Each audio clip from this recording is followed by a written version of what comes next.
Now we're going to get into the review side of what we're doing here tonight. So we're going to move along, and we're going to go to a little tribute to Jay Pizzi. We're going to start off in that regard, and we're going to go way back to Kwijibo. I think it's appropriate to go to the start.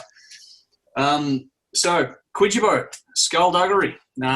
This is 5 tracks for about 25 minutes. From memory, this is the one and only official release. I'm pretty sure it is Jimmy and Tim. If I'm wrong, then please correct me. Not our Tim, a different Tim. There is a 96 live demo, which is supposed to be the follow-up to this, which I have on digital, but it was never officially released, I believe. This is produced by the band and recorded at Studio 52, was engineered and mixed by Trevor Carter, and was released in 1994 as an independent release. We are going to go to Nikki first. So, Nikki, was this one a thumbs up, a thumbs down, or about right? Where's this one sit for you? It's an about right for me. Yep. Interestingly, I had marked it higher and then I took it down a few marks. And I will explain that later in this show. It will make sense why I did that. Yep. But for me, I like the album, definitely. For me, I'm a guitar chick. If anyone knows me at all, I'm about a riff and a lead and blah, blah, blah. So definitely had the licks for me, which got me straight in. But what I really want to say to people is, don't be sucked in by the guitar and the vocals. Listen to the fucking lyrics. The lyrics are actually surprisingly deep. If you actually delve into the songs, they're quite amazing. So that was pretty cool. On this album, in my humble opinion, they saved the best song to last. The last song, I think it's Fragile Heart. I hope I have that right. It's got a sick bass solo too. If you're a fucking bass person, you fucking listen to that song. It's like, wow. Yep. So I think it's a good album. I think it's very raw. I think the lyrics could get lost if you don't actually take the time to pay attention to them. I think they need more. No, I don't think they need more. I think the lyrics are great. I think they could be overlooked by the musicality of it. I've given it a 7 out of 10. I did absolutely like it, but I will explain later why I marked it down, but I can't say for now why. So that's it from me, Andrew. Okay. Dave, what did you think of this one? I've heard you guys talking about Jimmy's band, but I've never been able to hear this before, so this is my first time hearing it, and I loved it. Cool. And so I wasn't disappointed at all. Like Nikki said, the lyrics are outstanding. There's a lot of really good stories in these. Be interesting to talk to Jimmy about some of the inspiration behind these songs. His vocals are really good on this too. And also, as you know, I'm a guitarist, so the guitar tone and both clean and dirty is pretty cool throughout this. There's some very good backup harmonies in Stormbreaker. Yeah, that was one. Stormbreaker's cool. Great song. Yeah, really complimented the actual overall main vocals. Yes. Definitely loved it. It was a good EP, and I give it 7 out of 10.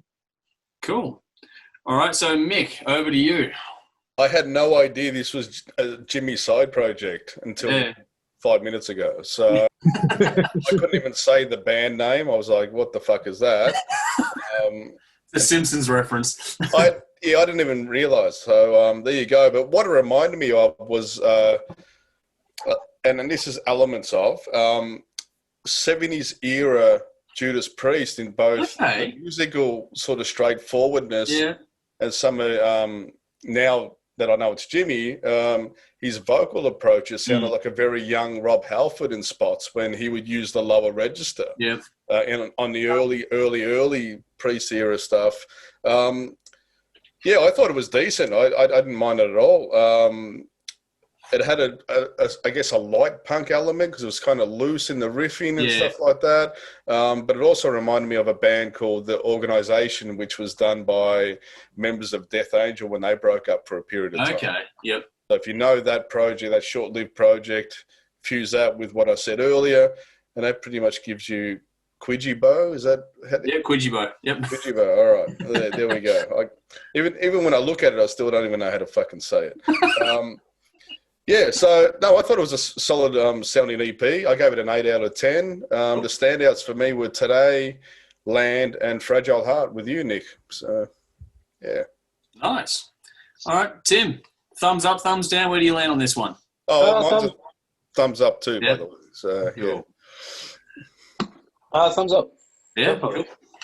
I've known of Kwijibo, never actually listened to them. But as has been mentioned, the guitar tone is a real standout for mine. Yeah. But I didn't know this was made in 94.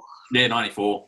So that's actually quite good as well for an EP in 94. Well. It turned out really well.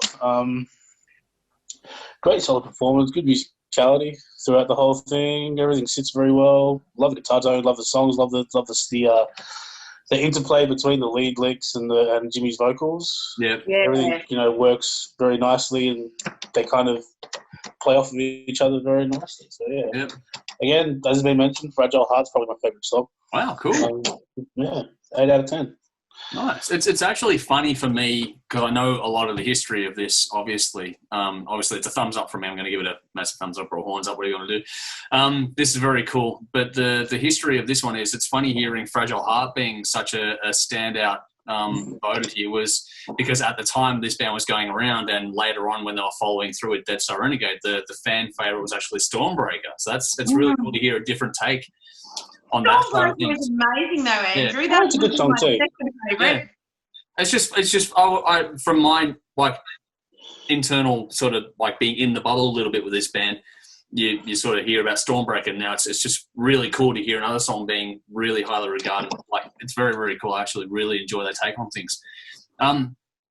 Very much from the early 90s. It's got that bit of underground vibe, which is really cool. And it's aged pretty well. For an independent EP released in 1994, I think this has aged really, really well.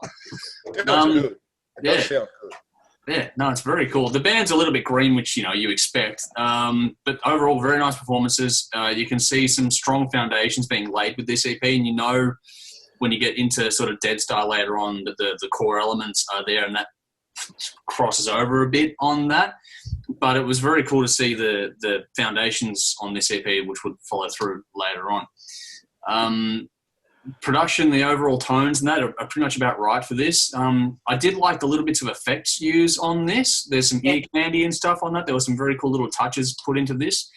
Nothing over the top, but it's just a nice, even mix overall as well.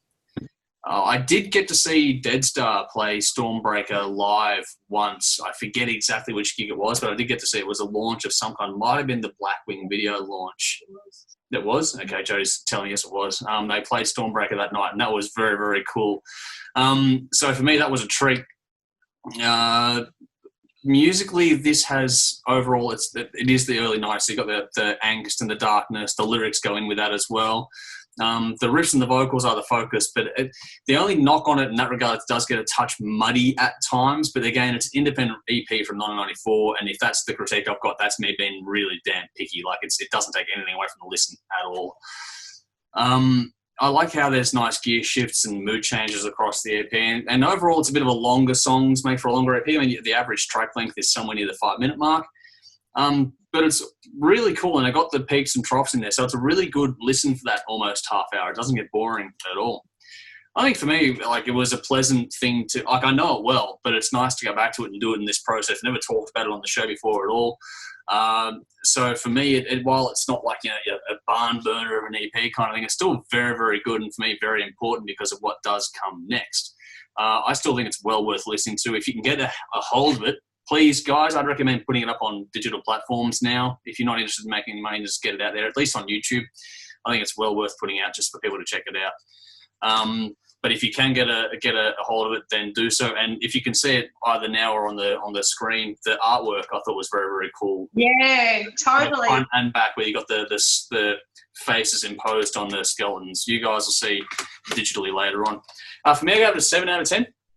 I picked Stormbreaker and Land. So I think between all of us, we pretty much covered the entire EP, which makes it very good and very strong. So that's where we land with that.